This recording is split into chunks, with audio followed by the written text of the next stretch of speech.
नमस्कार। मिक्स ज्ञान सागर में आप सभी का स्वागत करती हूँ। अगर बुढ़ापे में सुखी रहना है तो हमेशा दो बातों का जरूर ध्यान रखना चाहिए। बुढ़ापा एक न एक दिन सबके अंदर आता है, ये जीवन का आखिरी पड़ाव होता है और बुढ़ापे में हमें ज़रूरत होती है अपनों के सहारे की। और इस कलयुग में किसी के पास टाइम नहीं है कि 2 मिनट जो है बूढ़े माँ बाप के पास बैठकर बातें कर सके। ज़्यादातर बच्चे विदेशों की तरफ भाग रहे हैं, माता पिता अकेले रहते हैं और न ही कि कोई जो है 1 मिनट भी बैठकर बातें करना पसंद करता है।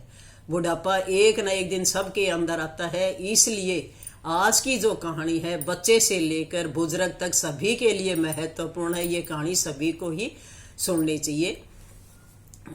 तो अब मैं कहानी शुरू करती हूँ। आपको पसंद आई तो चैनल को लाइक और सब्सक्राइब जरूर करना। एक दंपति रहते थे एक शहर में। एक बार जब दिवाली का त्योहार आए तो पति पत्नी दोनों आपस में बातें करने लगे, चलो दिवाली पर कुछ घर का सामान खरीद लाते हैं। जब बाहर निकलते हैं तो उसी समय लड़के को अपनी माँ की याद आती है और अपनी पत्नी से कहता है, हे प्रभा, तुम जाकर अपनी बूढ़ी सास से पूछाओ कि तुम्हें क्या चीज की जरूरत है। तभी बहू एकदम गिड़गिड़ा कर गुस्से में बोलती है कि तुम्हें तो सारे दिन माँ की पड़ी रहती है, मेरे से नहीं पूछा जाता। अब बुढ़ापे में उनको किस चीज की जरूरत पड़ेगी, सिर्फ 2 टाइम रोटी चाहिए उनको, वो मिल ही रही है। नहीं परवाह, फिर भी कई बार ऐसा होता है कि रोटियों के अलावा भी कुछ न कुछ चीज की जरूरत होती है, तुम एक बार पूछा होता। तब बहू कहती है कि नहीं, तुम्हारी माँ है, तुम्हें ज्यादा प्यार उमड़ रहा है, तुम अपनी माँ से जाकर पूछाओ। तब वो लड़का अपनी माँ के पास जाकर पूछने जाता है कि हे माँ, हम दिवाली पर कुछ सामान लेने जा रहे हैं, अगर आपको कुछ चीज़ों की ज़रूरत है तो आप बता दो, हम बाजार से ले आएंगे। तब माँ कहती है, नहीं बेटा, मुझे कुछ नहीं चाहिए, मेरे पास सब कुछ है। लेकिन लड़का फिर भी जिद करता है अपनी माँ को सामान लाने के लिए बाजार से। तब माँ कहती है, बेटा अगर तुम ज़्यादा ही जिद करता है तो सुन, मैं तेरे को एक पर्चे के ऊपर लिख कर देती हूँ, ये सामान मेरे लिए बाजार से ले आना। और वो पर्चा बिना पढ़े ही लड़का अपनी जेब में डाल लेता है और गाड़ी में जाकर बैठ जाता है और अपनी पत्नी से कहता है कि माँ ने बहुत सा सामान लिख कर दिया है, मैंने बोला था ना बुढ़ापे में भी कुछ न कुछ चीज़ की ज़रूरत होती है और माँ ने इतनी बड़ी लिस्ट बना कर दी है। तब बहू फिर गुस्से में बोलती है, ठीक है, बाजार में सबसे पहले मैं मेरा सामान खरीदूंगी, उसके बाद आपके पास टाइम हो तो अपनी माँ के लिए तुम खरीदते रहना। अब बाजार जाते हैं, उसकी पत्नी सारा सामान जो दिवाली पर लेना सामान खरीद लेती है। तब उस लड़के को अपनी माँ की पर्ची याद आती है और कहता है कि चल अब माँ के लिए जो पर्चे में लिखा है वो सामान खरीद लाते हैं। लेकिन बहू कहती है, नहीं, मैं तो बहुत ज़्यादा थक चुकी, अब गाड़ी में बैठूंगी, अगर तुम्हें माँ की ज़्यादा ज़रूरत है तो तुम सामान खरीद लाओ। तब वो लड़का जेब के अंदर से वो पर्ची निकाल कर जब पढ़ता है तो उसके हाथ जो है थर थर कांपने लगते हैं, एकदम जो है पूरा शरीर जो है पसीना पसीना हो जाता है।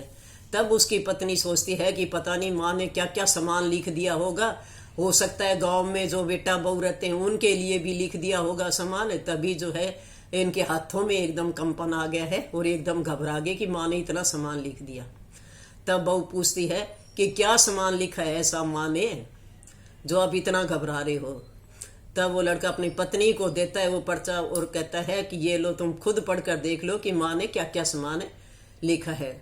जब वो बहू पढ़ती है तो उसके अंदर क्या लिखा होता है कि बेटा अगर बाजार से कुछ मिलता हो तो मेरे लिए दुकान से जीवन खरीद लाना। जो आज मैं अकेलापन महसूस कर रही हूं, मैं सोचती हूं कि तुम 2 मिनट मेरे पास बैठकर बातें करो, सुख दुख की बातें करो, और आप जो तुम मुझसे पूछ रहे हो मैं उसी में ही खुश हूँ। आपने इतना मेरे से पूछ लिया कि क्या चीज़ की ज़रूरत है, मैं उससे बहुत खुश होता हूँ। आप सारे दिन में एक बार बैठकर मेरे पास बातें जरूर करें। तो ये कहानी हमें ये सिखलाती है कि कभी भी बच्चों के ऊपर बोझ मत डालो, अपने हाथ में इतना पैसा रखो कि हम खुद जो है कुछ लेने लायक बने। बुढ़ापे में हमें कुछ नहीं, कपड़ा और रोटी की जरूरत होती है, तो इतना पैसा जरूर होना चाहिए कि ताकि हम अपना बुढ़ापा सुख से काट सकें। बच्चों को सबसे अच्छे संस्कार दें ताकि बच्चे भी जो है आगे चलकर आपके संस्कारों पर चलकर जो है आपकी सेवा भी करें और आपके पास बैठकर दुख सुख की कुछ देर तक बातें करें। और एक दिन फिर अगर जो यंग है वो अपने माँ बाप की सेवा नहीं करेंगे तो एक दिन उनमें भी वही बुढ़ापा आएगा। उनके बच्चे भी जो है उनकी जो देखेंगे घर के अंदर वो भी यही सीखते हैं। और आजकल तो टाइम भी ऐसा आ गया है कि कोई किसी को बुढ़ापे में देखकर खुश नहीं है। तो बच्चों के सामने आप अपने माँ बाप की जब सेवा करोगे तो बच्चे भी कल जब आपका बुढ़ापा आएगा, क्योंकि ये तो सबके अंदर आना है एक न एक दिन, तो बच्चे भी आपकी अच्छी सेवा करेंगे क्योंकि उससे वो संस्कार सीखते हैं जो आप अपने माँ बाप से बातें करते हो पास बैठकर। तो अपने बच्चों को बाहर विदेशों में भेजने की बजाय सबसे पहले अच्छे संस्कार दें। अच्छे स्कूलों में पढ़ाना बहुत ज़रूरी है, लेकिन उसके साथ साथ सामाजिक विचार भी भरने, उनके अंदर संस्कार देने भी बहुत ज़रूरी होते हैं कि माँ बाप की सेवा करना सबसे बड़ा धर्म है।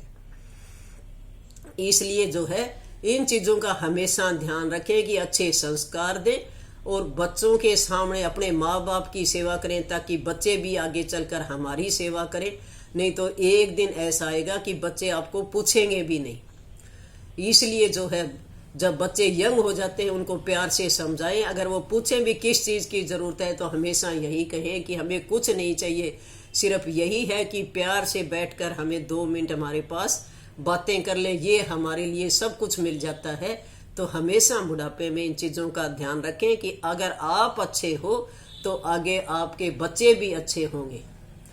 इस कहानी से हमें यही शिक्षा मिलती है कि अपने बूढ़े माँ बाप की पूरी सेवा करें, उनके पास बैठकर 2 मिनट बातें करें, उनकी ज़रूरत हो उन चीज़ों के पूछें, तो बच्चे भी हमारे फिर यही जो है संस्कार सीखेंगे।